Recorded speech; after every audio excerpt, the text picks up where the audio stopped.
Now, when I left the radio on last Friday, I was dealing with the matter of this conspiracy. In verse 25, Ezekiel 22, verse 25, there is a conspiracy of her prophets in the midst thereof. Now, I pointed out that a conspiracy is a combination of men for an evil purpose, an agreement between two or more persons to commit some crime in concert, particularly a combination to commit treason or excite sedition or insurrection against someone. It is a plot of conspiring against. In law, it is an agreement between two or more persons falsely and maliciously to indict or to procure an indictment of someone that is innocent. It is obvious that there was a conspiracy in the land, and Ezekiel dealt with it, identified it, pointed it out, and hit it head on.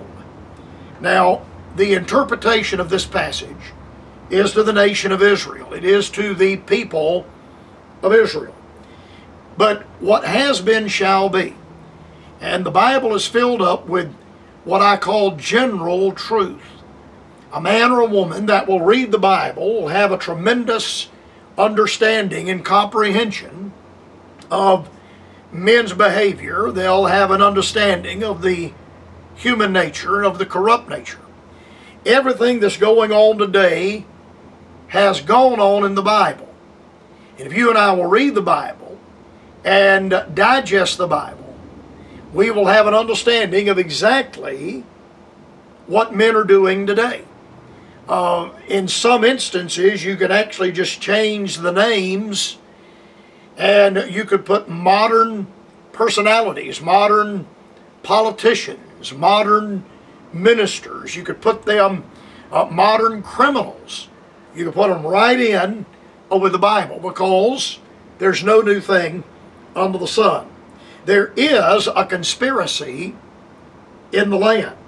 I want you to notice with me, please, what the prophets did. There is a conspiracy. The conspiracy is between, remember, a conspiracy is an agreement or a plot between two or more people. We have three people identified here. That is the definition of a conspiracy. All three of these people have conspired together to go against God, to go against God's people, and to go against God's land. The prophets, in the midst thereof, like a roaring lion, ravening the prey, taking advantage, devouring their people, devouring the congregations. There are ministers that do that now. There was a minister recently elected from the state of Georgia that has run roughshod over the people in his own community. A roaring lion ravening the prey. They have devoured souls. They have destroyed the lives of people. A priest that is involved in pedophilia, or a Baptist minister or an evangelical minister that is involved in pedophilia, ruins the lives of those children that they are involved with. A man that would have an adulterous affair with a woman, not his wife, or take advantage of a young woman, unmarried, and rob her of her virginity, that man has devoured that individual's soul.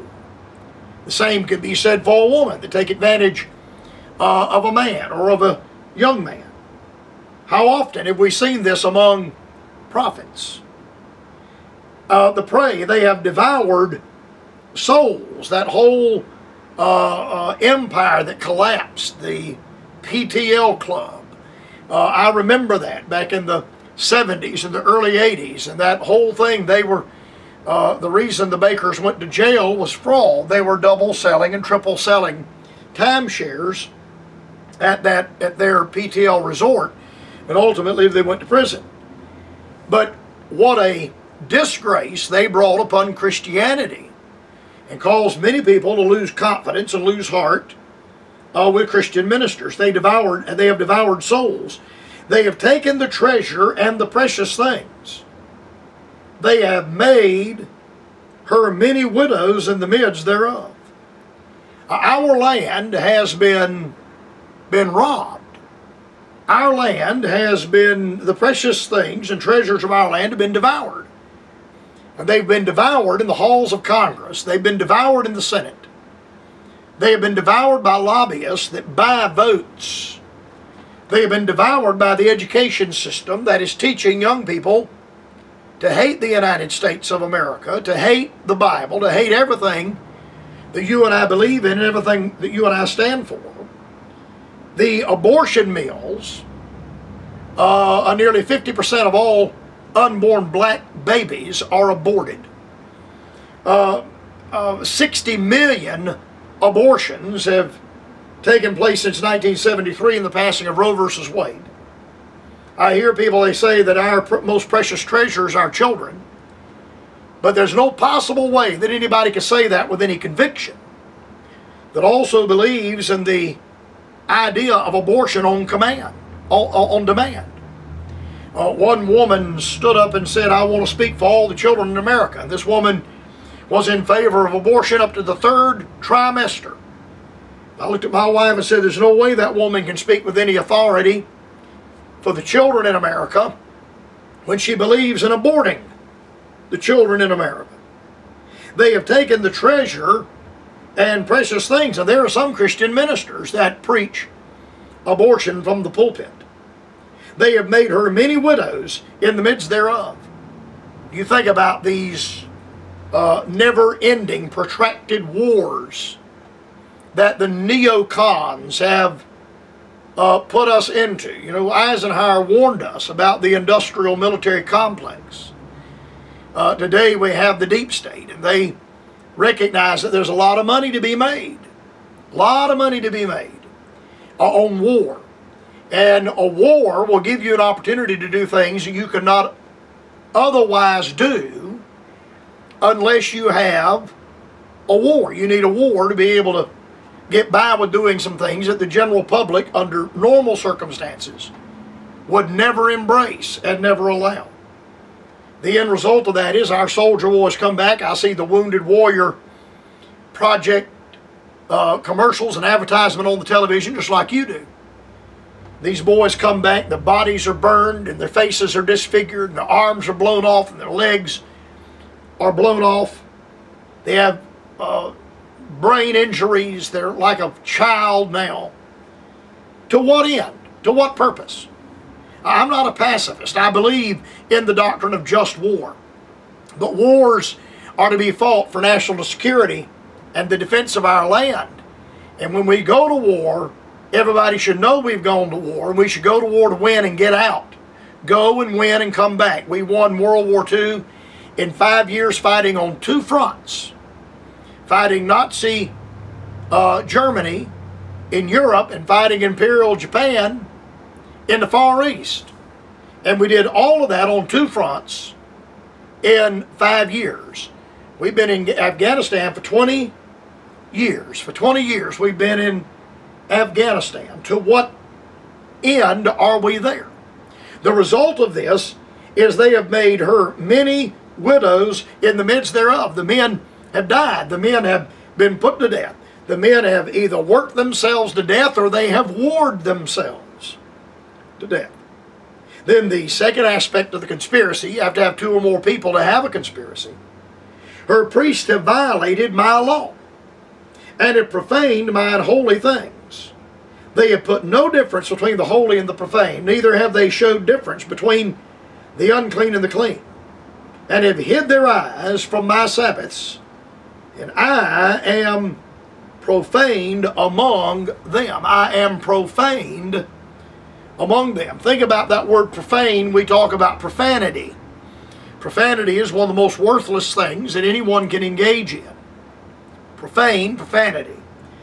Her priests have violated my law. The priests were the ones that were to be supporting the law, honoring the law, observing the law, upholding the law. And yet the ones that were to be doing this are actually the ones violating the law.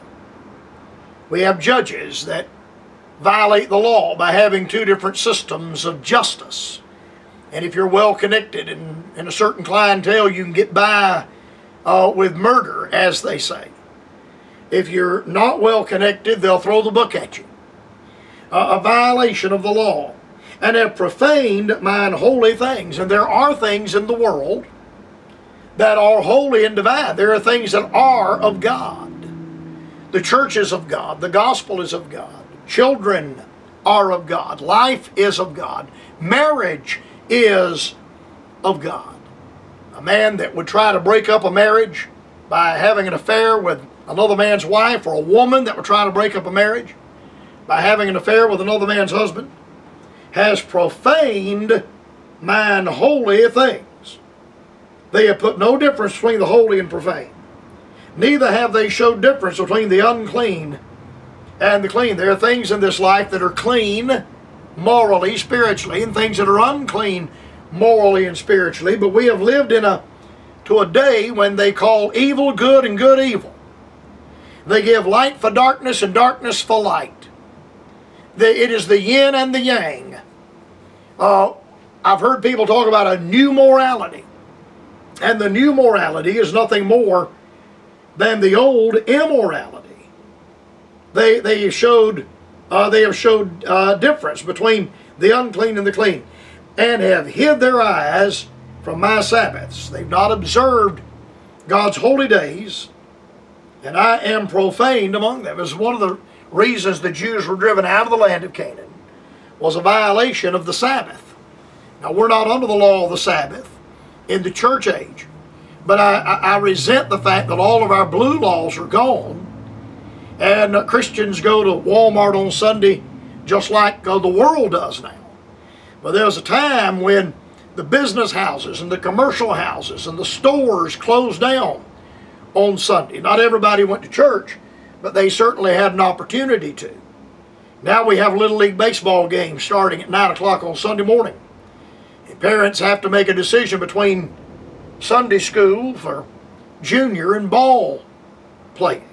Well, time has gotten away from me. The Lord willing, we'll be back again on tomorrow.